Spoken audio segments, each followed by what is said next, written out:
As you're aware, the chairperson is the County Commissioner, Josephine Ouko, who is with me here. The County Police Commander is here. The County Intelligence Officer is here. The County DCI in charge is here. And the heads of the other security formations here, including Kenya Prison Service and SIPU. So we are all here this morning and afternoon just to look at the situation of our security in this county. And we wanted to sit together and review our operational and strategic interventions to make sure that we strengthen our security in the county.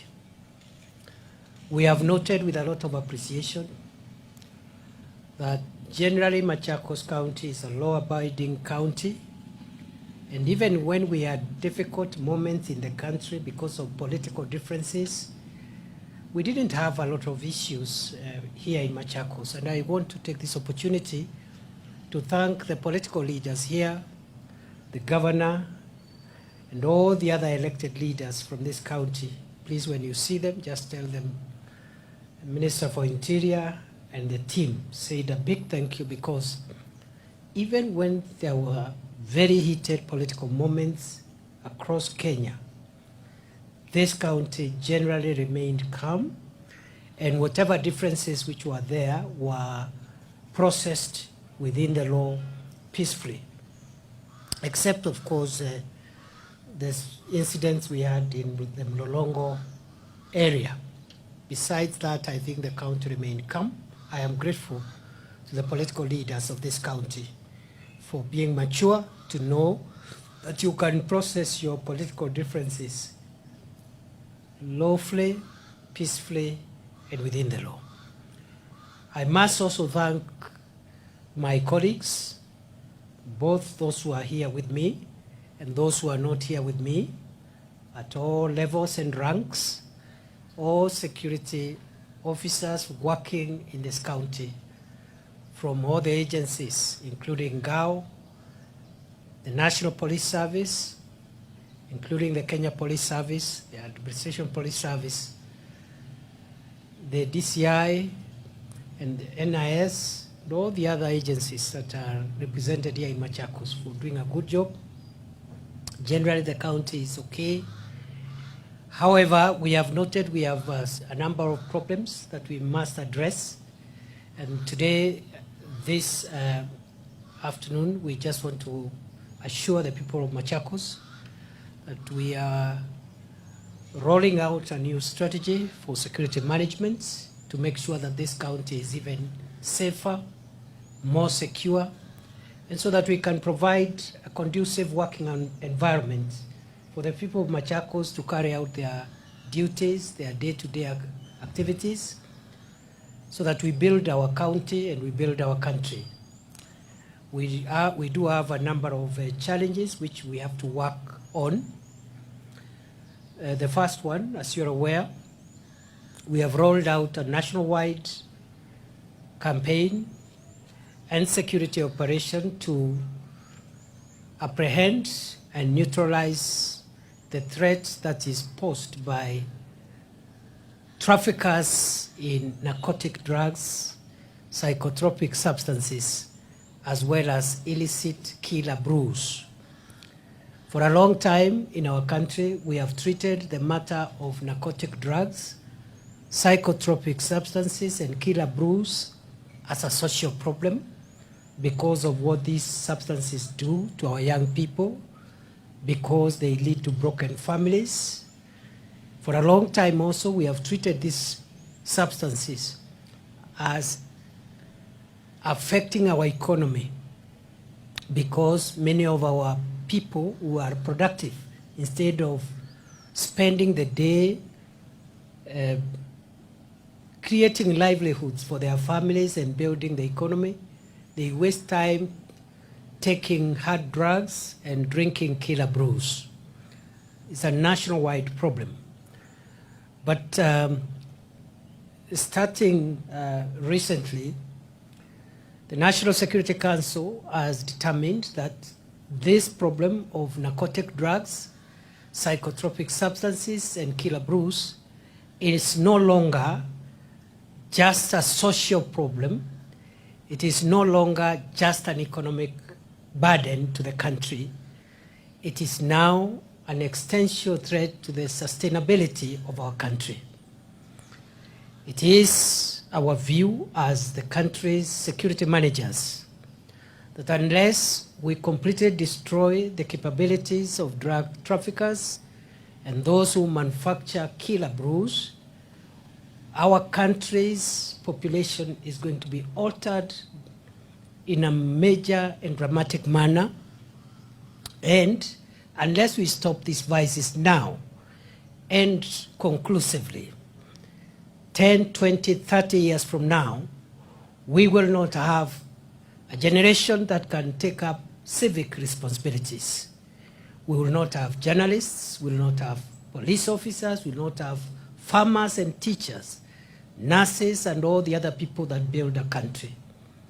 And for that reason, we have declared that those who manufacture, transport, distribute, and even consume hard drugs and killer brews and psychotropic substances, those that follow in that category are enemies of Kenya, just like terrorists, bandits, and organized criminals. And we are going to use all the resources that Kenya has. We are going to use all the security infrastructure that this country has to crush, defeat, and overcome those that are engaged in destroying future generations by enslaving our children in hard drugs and killer brews. And therefore, each county has been directed to generate a county-specific operational plan. And here in Machakos, we've already mapped out what we need to do. Already quite some progress has been made. We have arrested nearly 300 people in the last 3 days. We have done 765 raids across Machakos County. We have apprehended motor vehicles that have been used to transport drugs and illicit, including counterfeit alcohol that is dangerous to public health. Ladies and gentlemen, we are not going to do a 2 months, 3 months, 6 months, 1 year operation. This operation is a perpetual and standing operation until this problem is eradicated in our country. So we will go all the way as long as it takes to make sure that we clean this country from the scourge of drugs and the effects that it has on public safety and public health. In that connection, we are introducing very stringent legislation. As you are aware, we have cancelled and closed down all alcoholic outlets that are licensed contrary to the law, especially the law relating to Alcoholic Drinks Control Act. And therefore, all alcoholic outlets within 300 meters to public amenities, including basic education institutions, must be closed. And all the licenses that were issued by the different county governments have been revoked as a national security measure. Secondly, we are going to introduce new laws. These laws will categorize those who manufacture, sell, distribute, and consume hard drugs, psychotropic substances, and illicit killer brews. We categorize them as dangerous criminals, and we will be prosecuting them using the most punitive measures that are ever found in our statute books. In other words, where we have placed terrorists, organized leaders of organized crime, including banditry, that's where we have placed those people who are engaged in this destructive business. Since this is a national security threat, we will not entertain any commercial, economic, or social interests to override the national security interests. And therefore, we are not against businesses, we are not against the people enjoying life, but we have a duty to protect the nation from itself, because we can destroy ourselves through our freedom and through our commercial interests. This is purely a law enforcement measure. It is not linked to politics of any side. It is not linked to business and all the other issues. And for that reason, the operation must be left entirely to law enforcement agencies. The multi-agency teams that are mandated to enforce the law are the only one who are allowed to take part in this operation. We don't want to see politicians engaged in operational issues, conducting raids. That is not their work. Let our brothers and sisters who are elected leaders serve the people according to their mandate, which includes building schools, hospitals, providing water and electricity. They must stay away from law enforcement and leave it exclusively to law enforcement agencies. I also want to underscore that other than this problem, we have a problem of land fraud in this county.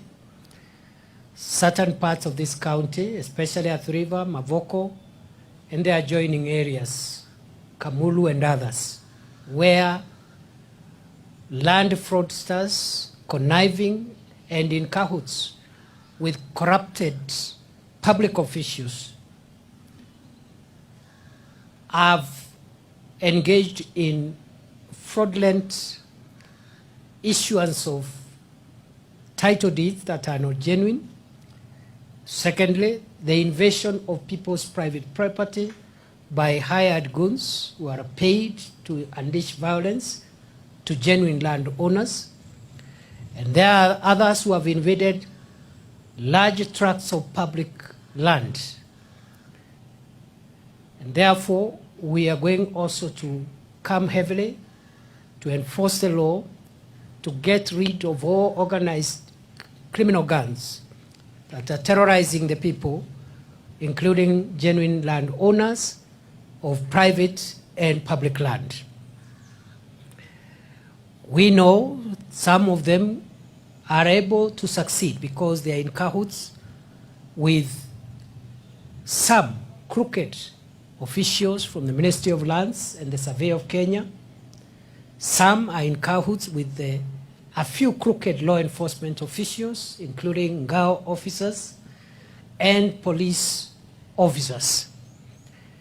And therefore, we will categorize all the culprits, the land grabbers, the organized criminal gangs, the corrupted public officials, and the corrupted law enforcement officials. Will categorize them as one. They are all criminals, and we will get rid of these criminals in the shortest time possible. We have a challenge of the transportation of aliens through this county, especially from the Kitui-Machakos highway, but also other smaller routes in between Tala, Machakos, and some of these aliens pose a threat to our national security. And therefore, I have directed our security agencies in this county to upgrade their surveillance and law enforcement along the main highways, that is the Kitui-Machakos highway, the Mombasa-Nairobi highway, the Athi River-Namanga highway, but also other smaller routes in between, where these criminals are perpetuating their crime. And that also includes the Thika-Garissa Highway. It is of concern to us also that a national asset, namely the standard gauge railway, built by the sweat and the money of the people of Kenya, is being vandalized by criminals who are looking for scrap metal to sell to scrap metal dealers.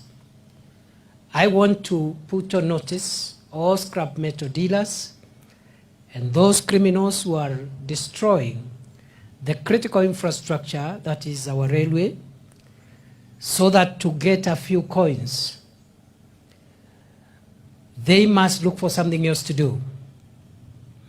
I have gazetted the standard gauge railway and indeed the entire railway network, together with other critical infrastructures like the Thwake Dam, Sasumwa Dam, Dakaine Dam, all the major electric supply cables and pylons. I have categorized all that critical infrastructure, including the oil pipeline, to come now under the protection of the Protected Areas Act, which is the most severe legislation. And any person, therefore, who is found without reason in or within the premises of the standard gauge railway or the other critical infrastructure which I have mentioned, including critical electric supply lines, critical water reservoirs serving large amounts of people with water, power, and transportation. Any person found within those premises without any reasonable cause will be dealt with in accordance with the Protected Areas Act, Cap 204 of the laws of Kenya. That law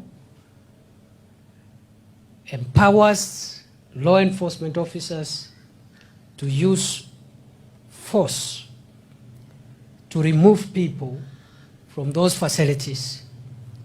And it's a summary procedure that is applied there. There is no room for discussions and no other. It's the same law that protects all the other highly sensitive security installations, including the State House. So it's not a joke.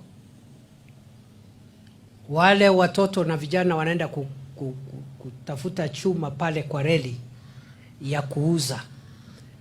Sheria imetumika sasa, ambayo ni sheria ya sehemu ambazo zimepewa ulinzi mkali na maafisa wetu wa polisi na wale wengine ambao wanasimamia sehemu hizo wako na ruhusa wa kisheria kutumia nguvu kuondoa watu wale, kwa sababu wewe ukiwa mwizi wa chuma, wewe ukiwa mwizi wa scrap metal, unafikiri unaiba ile chuma ama unaiba ile bolt ama ile nut ndio upewe shilingi 200, lakini vile unavyofanya pale ni kuhatarisha maisha ya Wakenya wale ambao wanatumia gari ya moshi, kwa sababu ukihitilafiana na ule muundo msingi wa reli, kuna uwezekano wa ile reli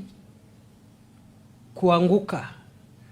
Na unajua reli inabeba watu wengi na vifaa vingi vya dhamani. Kwa hivyo hakuna tofauti ya mwenye anahitilafiana na usalama wa reli na magaidi wa Al-Shabaab na wale magaidi wengine sugu.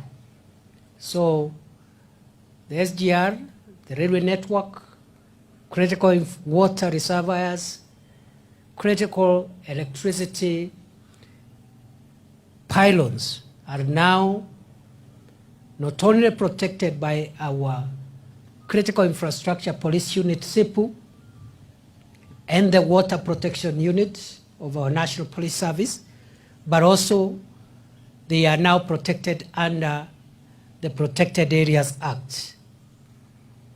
Na kwa ufupi, hiyo sheria ni kali. Tafadhali, watoto watoke huko. Kama uko na ndugu ama rafiki unajua anaendanga kutafuta pale, atoke pale. Kwa sababu hiyo sheria hakuna maswali, hakuna procedure.